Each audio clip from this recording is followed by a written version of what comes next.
Have you ever been fired by someone who didn't even know your name? Right in the middle of translating for a multi-million-dollar meeting.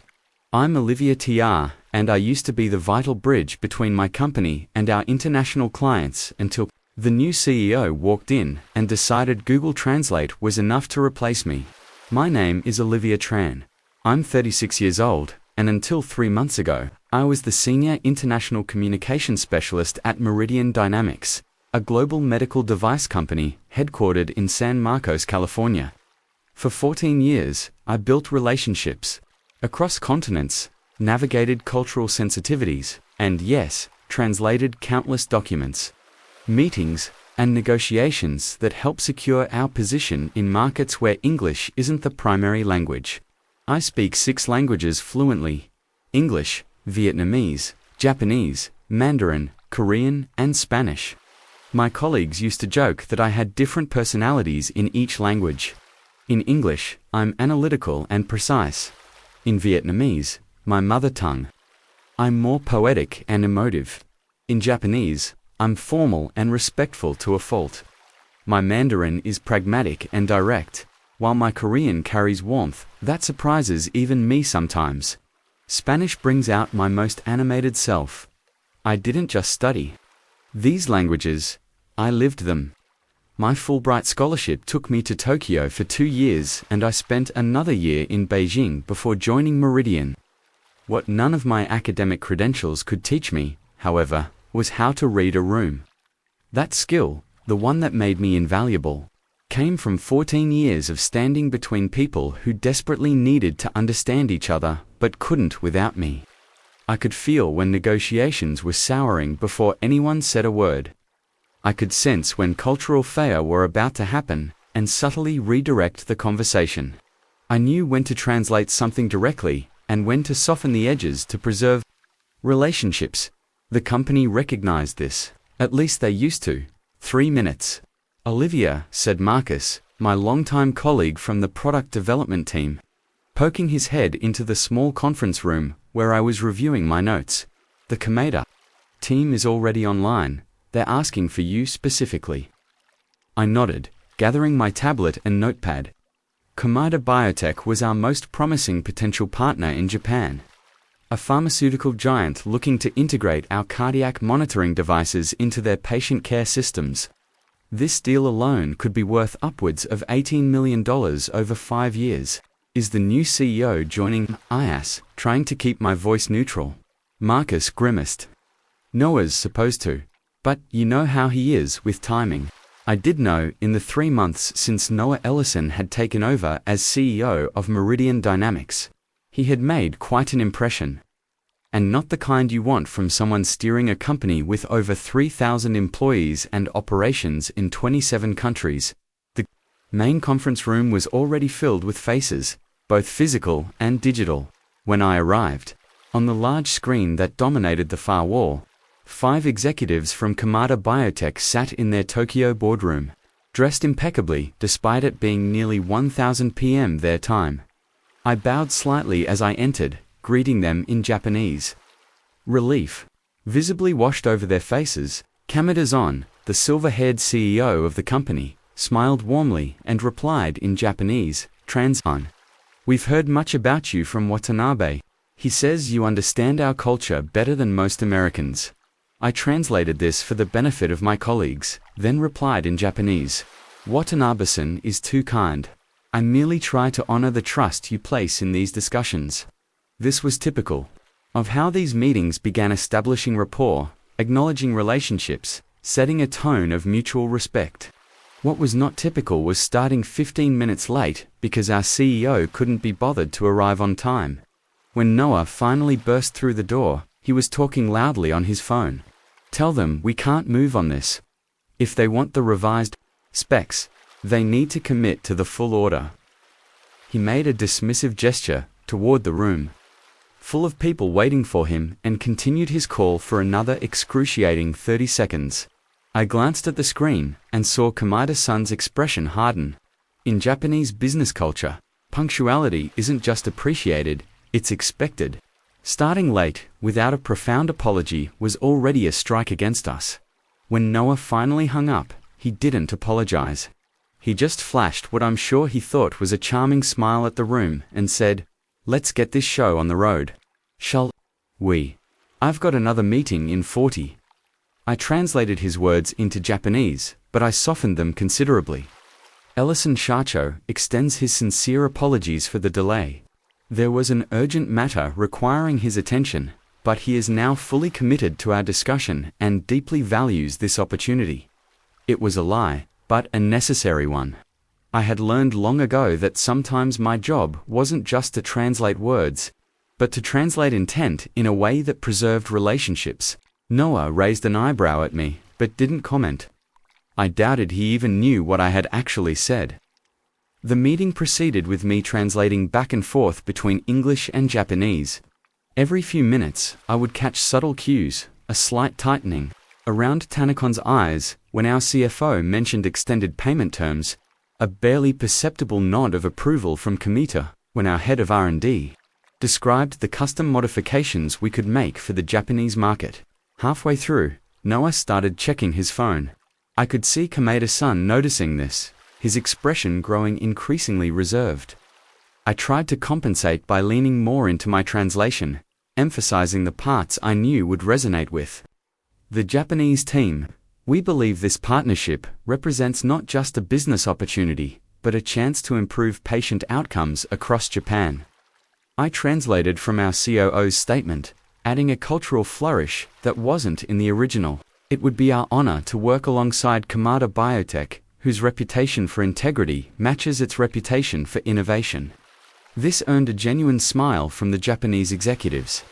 I had built enough trust with our COO, Janet, that she knew I sometimes enhanced her messaging this way and trusted my judgment.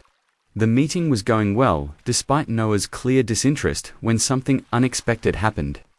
The door opened, and a young woman I didn't recognize walked in, confidently handing Noah a note.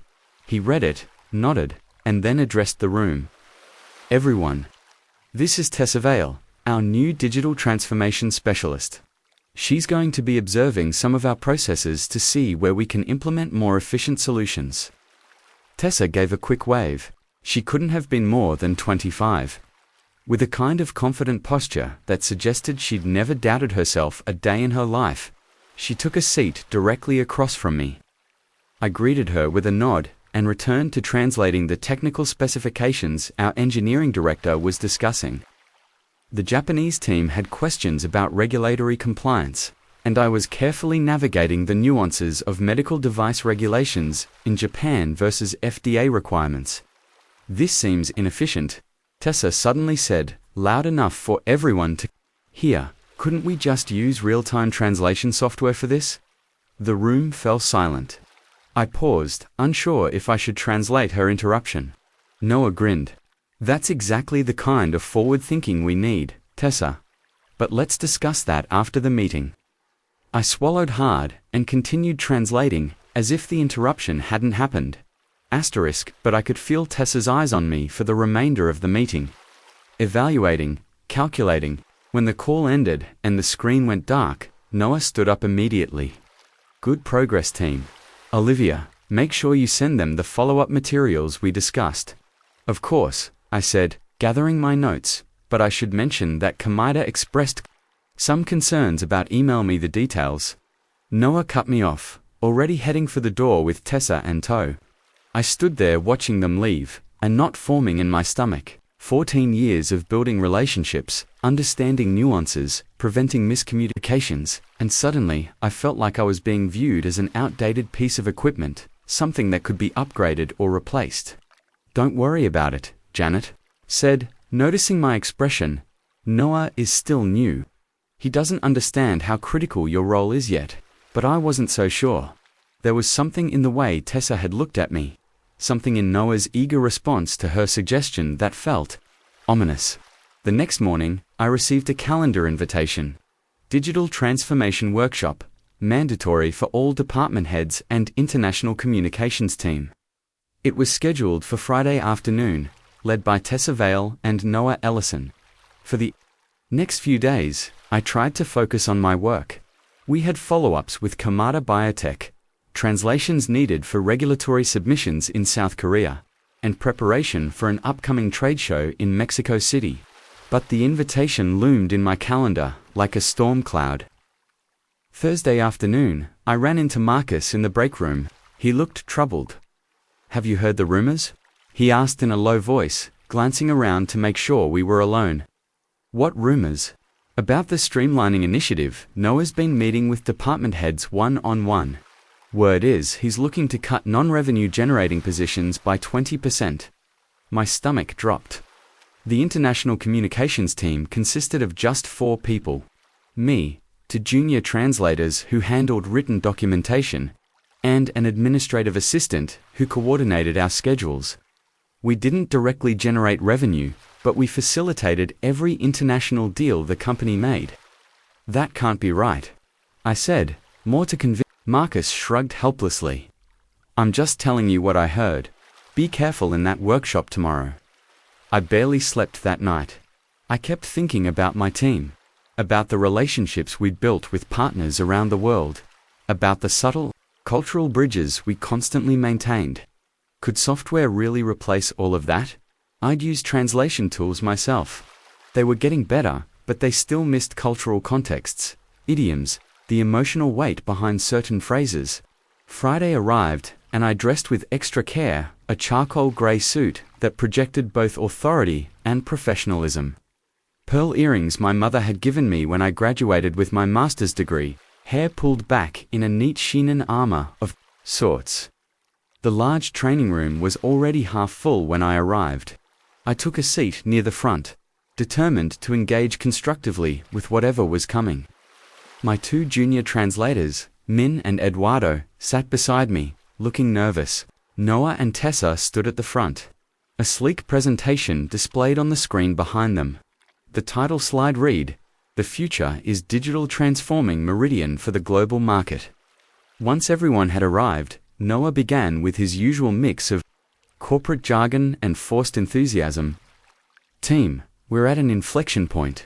The medical device industry is changing rapidly, and companies that don't evolve will be left behind.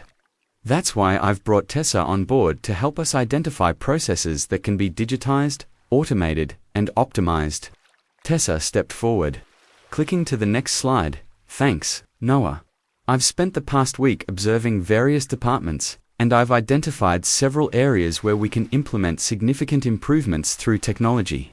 What followed was a whirlwind presentation about AI-powered customer service, automated inventory management, and predictive analytics for sales forecasting. All reasonable innovations that most of us would support. But then came the slide titled, "Language Barriers, 20th Century Problem, 21st Century Solutions." One area where technology has made incredible strides is in real-time translation. Tessa said, her gaze finding mine in the audience. With neural machine translation systems like Google's, and people, many companies are finding that they can reduce or even eliminate traditional translation roles. My heart pounded in my chest. She pulled up a video demonstration of a meeting where participants spoke different languages, each wearing earbuds that supposedly translated in real time. This technology is already being used by multinational corporations around the world, Tessa continued. It's faster, more cost-effective, and eliminates the bottleneck of having to schedule human translators for every international interaction. Noah jumped in. "Just imagine, instead of having to coordinate with our international communications team for every call, every email, every document, our employees could simply use these tools and communicate directly with partners and customers. Anywhere in the world." I raised my hand, determined to keep my voice steady. "May I offer some perspective on this?" Noah nodded, though he looked impatient. "I've worked with neural machine translation extensively," I began. "It's impressive technology, and we already use it for initial drafts of some documents. But there are significant limitations, especially in high-stakes business negotiations where nuance is critical." Tessa crossed her arms, such as cultural context for one. I said, "In our meeting with Kameda Biotech yesterday, I deliberately modified certain statements to account for Japanese business expectations. No algorithm would know to do that, because it requires understanding not just the language, but the relationship dynamics. Sounds like you're just adding your own interpretation, Tessa said with a dismissive wave. That's actually a disadvantage. In many situations, direct translation might be more accurate. I took a deep breath. In some contexts, yes. But in others, direct translation can damage relationships. For instance, in many Asian business cultures, a direct no is rarely stated. Instead, phrases like that might be difficult often mean that's impossible. A machine wouldn't catch that. Noah was checking his phone again, clearly bored with the discussion.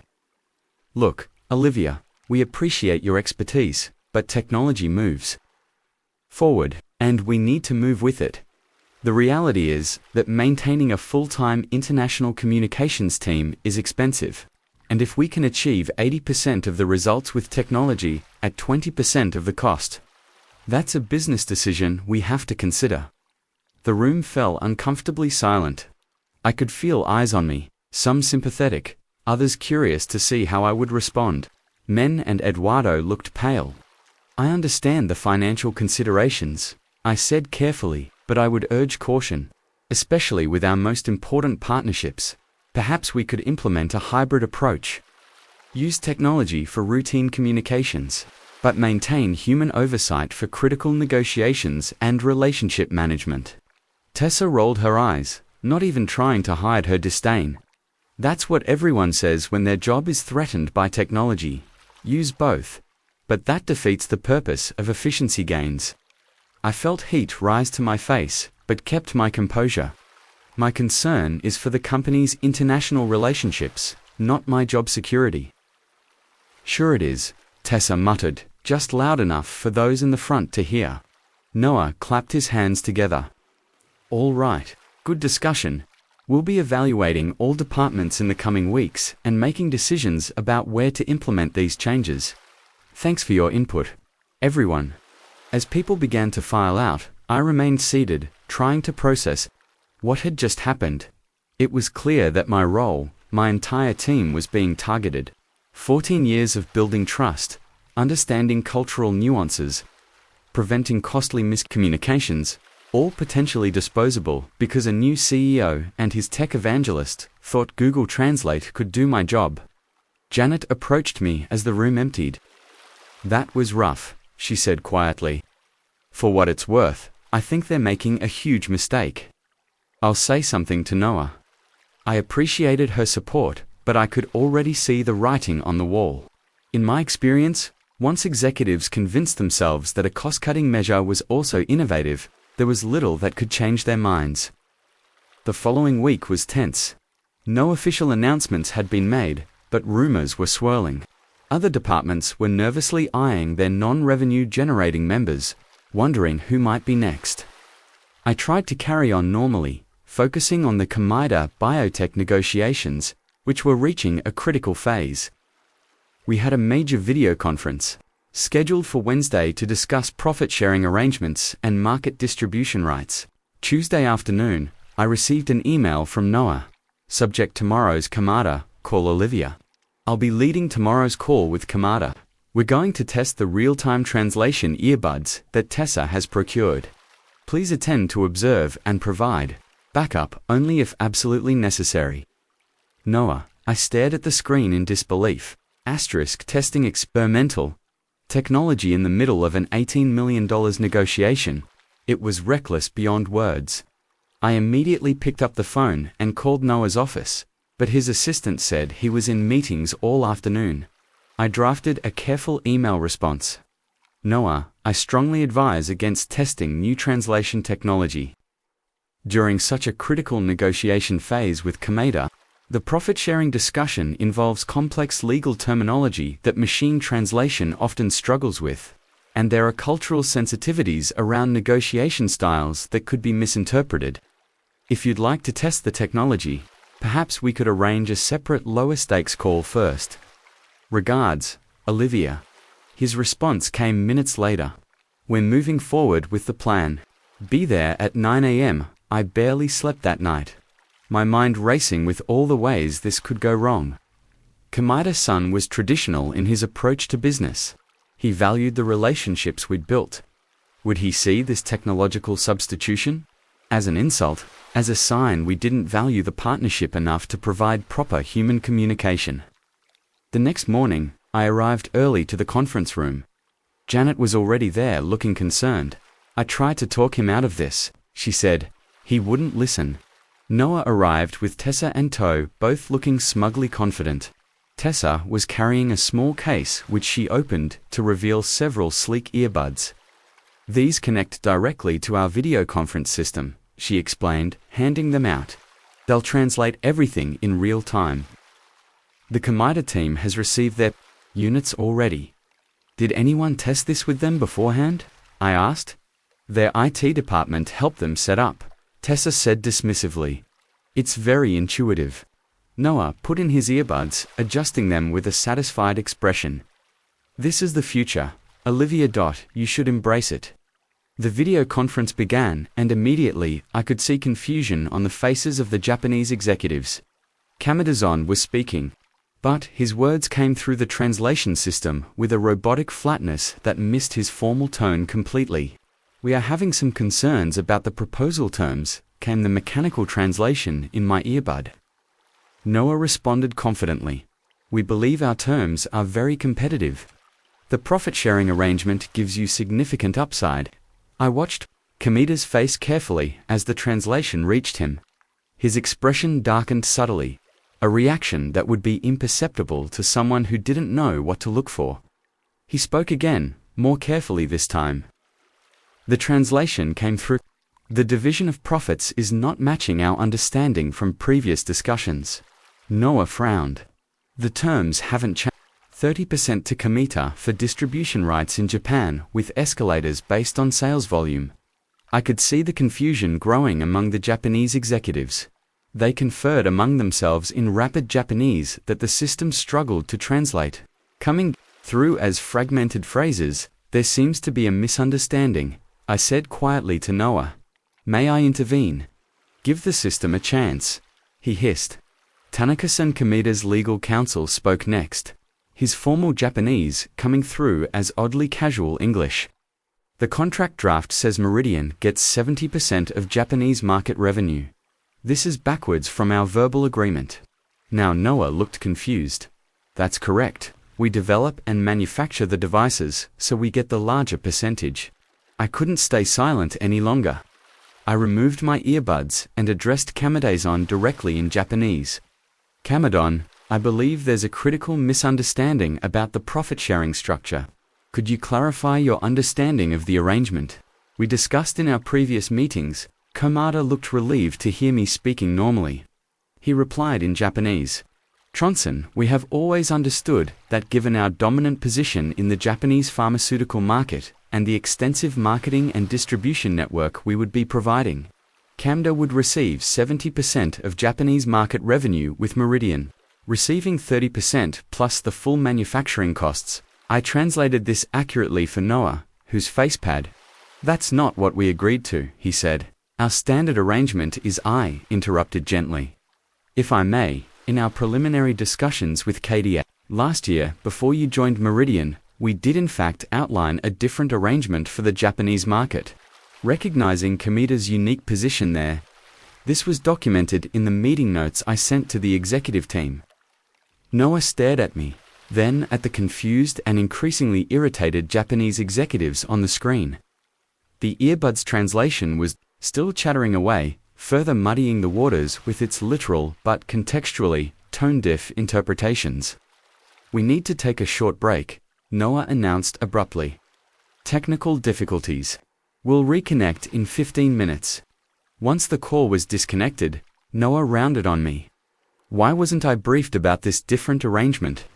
It was in the partnership briefing document, I said calmly. Page 17, under market-specific considerations. I also mentioned it in my email. Last week, when I sent the preparatory materials, Tessa looked uncomfortable for the first time. The translation system should have conveyed the terms correctly regardless. The system translated the words, I explained, but missed the context. In Japanese business culture, certain things are understood rather than explicitly stated. The Kamada Team believed we were operating under our previously discussed framework, while your words were being translated literally, creating the impression that we were changing terms at the last minute. A serious breach of trust in their business culture.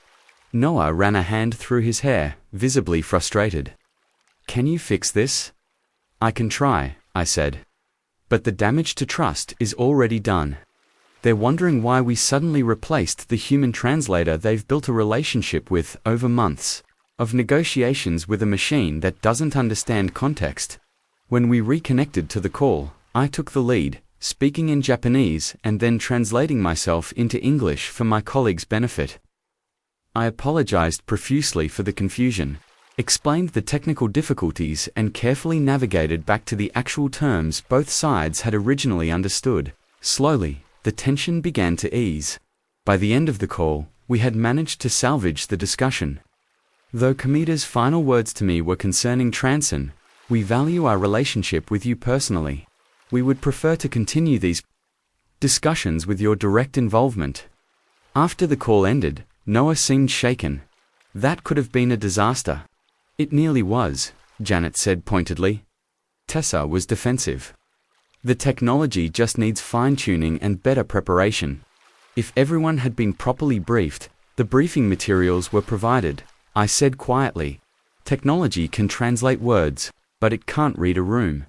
It can't sense hesitation or discomfort. It can't adjust to save face for both parties. Noah checked his watch. We'll discuss this later. I have another meeting. As he and Tessa left, Janet stayed behind with me. You just saved an $18 million deal, she said. He has to see your value now. I wished I could share her optimism. The next day, I received another calendar invitation. Strategic restructuring discussion. Ellison, HR, Tron. It was scheduled. For that afternoon, I knew what was coming. The meeting was held in Noah's office rather than a conference room. A subtle but telling choice that indicated this wasn't a collaborative discussion, but a decision being handed down. Noah sat behind his desk with Marsha from HR in one of the visitor chairs. The other was presumably for me.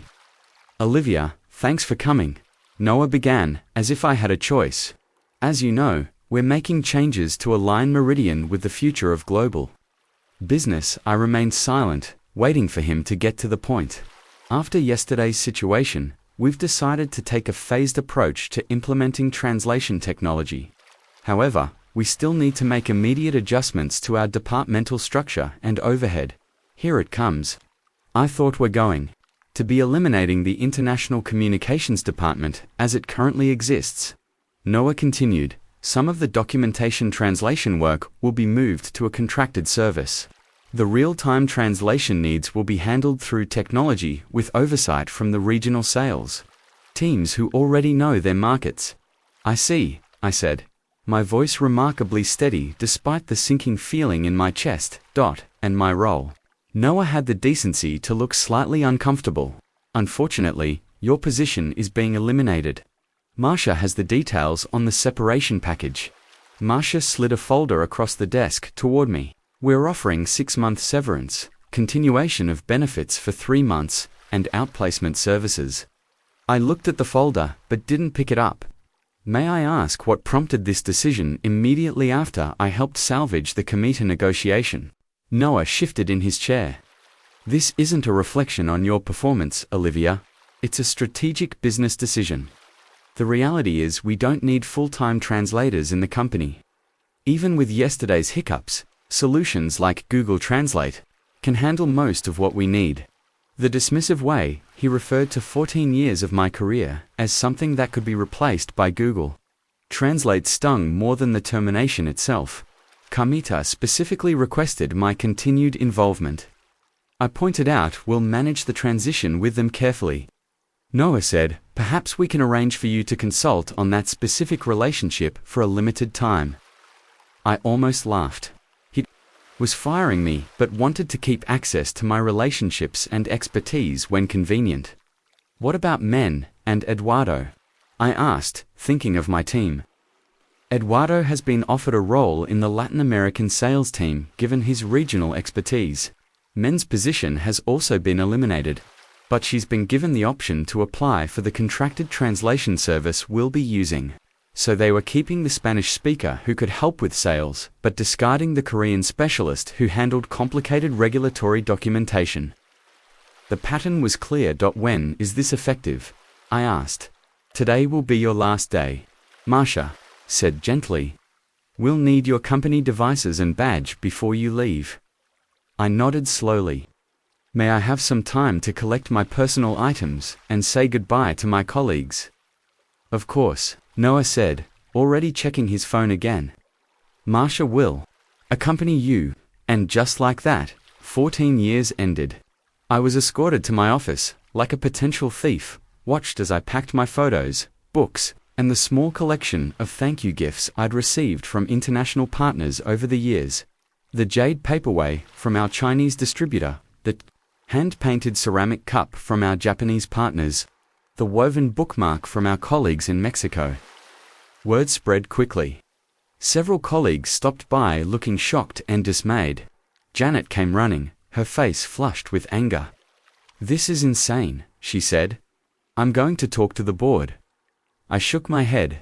It's done, Janet. But thank you. Marcus hugged me tightly. This is a huge mistake. They'll realize it too late. As Marcus walked me to the exit, I saw Tessa watching from the end of the hallway, her expression unreadable. I held my head high as I walked past her. For what it's worth, Marcus said quietly as we reached the door. Many of us think this is a terrible decision. Your contributions have been invaluable.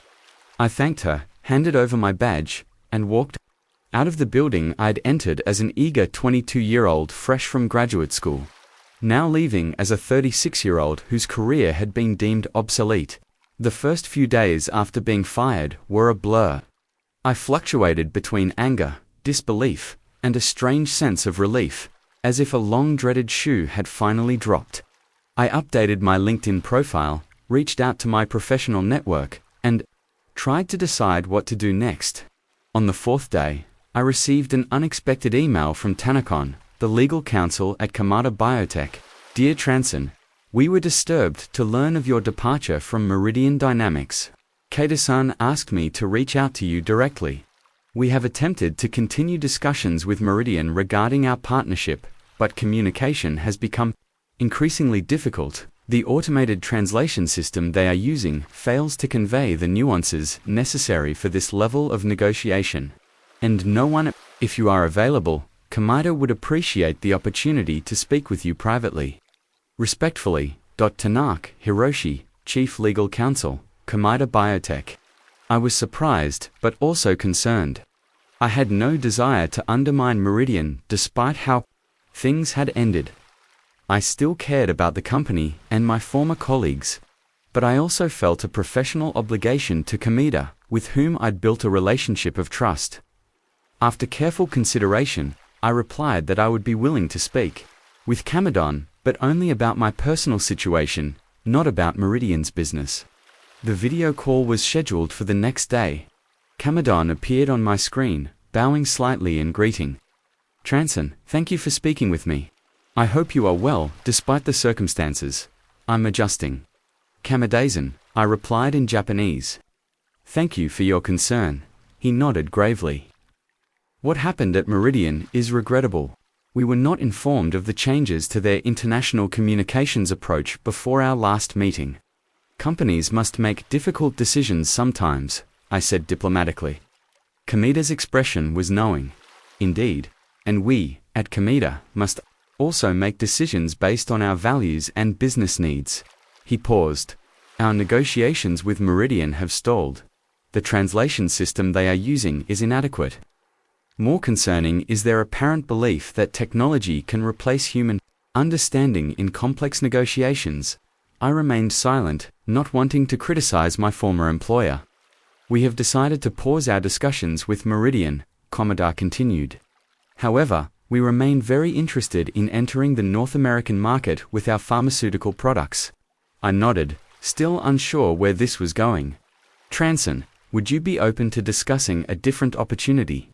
Kamada Biotech is establishing a North American division, and we are in need of someone who understands both our culture and the American market. Someone who can be a bridge. My heart raced. What sort of opportunity?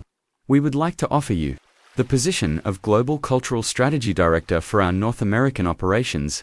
You would oversee our expansion efforts, manage relationships with American partners, and help us navigate the cultural and regulatory landscape.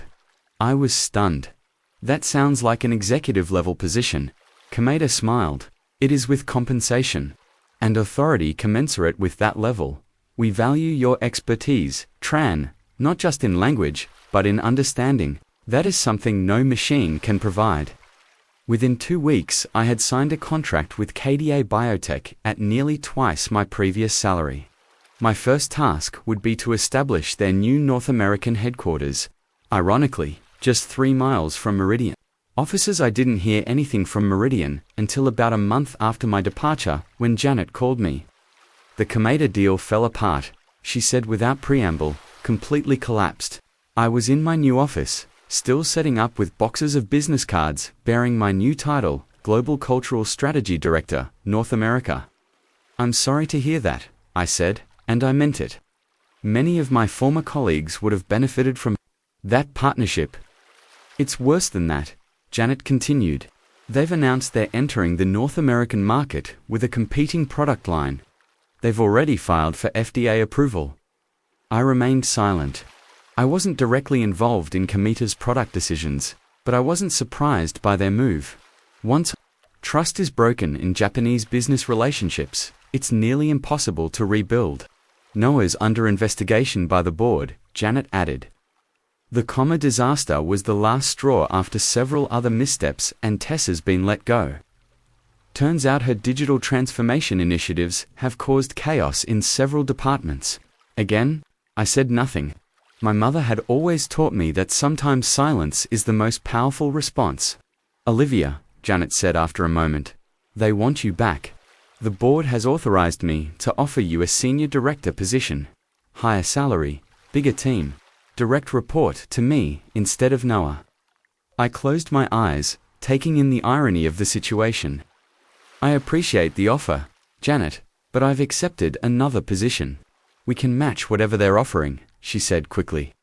And add a signing bonus to make up for the disruption. It's not about the money, I said. I've moved on, and I think it's best for all of us if we leave it that way. There was a long pause before Janet spoke again. You're with Kameda, aren't you? I can't discuss my new role, I said diplomatically. Janet sighed. I understand. For what it's worth, I think you've made the right choice, and Meridian deserves what's coming. 2 months later, I stood on the balcony of Kameda Biotech's new North American headquarters, looking out over the city of San Marcos. In my hand was the small ceramic cup that my Japanese colleagues had given me years ago, one of the few items I'd taken from my office at Meridian. My team at Kameda was growing rapidly. I'd hired specialists in cultural communication, not just translators, but people who understood the invisible currents that flow beneath words and international business. I'd implemented a policy that technology would support human communication, not replace it. And yes, we used translation software for first drafts, for routine communications, for the groundwork, but never for the moments that mattered. The negotiations where trust was built were broken. The cultural exchanges where relationships were formed. 3 days earlier, I'd seen Noah Ellison at a local coffee shop. He'd looked tired, diminished somehow through the industry grapevine. Heard he was on his way out at Meridian. The board finally losing patience with his innovative cost-cutting measures that had cost them more in lost opportunities than they'd ever saved in overhead. He'd seen me too, his eyes widening in recognition. For a moment, I thought he might approach, might offer some belated acknowledgement of his mistake. Instead, he'd quickly looked away, gathered his things, and left. I didn't feel the satisfaction I might have expected. There was no vindication in watching someone else's failure, even someone who had dismissed my life's work as something a free app could replace. My phone buzzed with a text from my assistant. Kameda's plane has landed. The executive team will be here in approximately 1 hour for the ribbon-cutting ceremony. I texted back my acknowledgement and took one last look at the view. From here, I could just make out the Meridian Dynamics building in the distance. 14 years of my life spent there, building bridges between cultures, preventing misunderstandings, facilitating connections that machines never could. Now, I was building something new, something that valued human connection alongside technology, that recognized the irreplaceable nature of cultural understanding in our increasingly global world. I raised my ceramic cup in a small toast to the horizon, to the future, to the vindication of knowing that while technology could translate words, only humans could translate trust. And in business, as in life, trust was the only currency that truly mattered.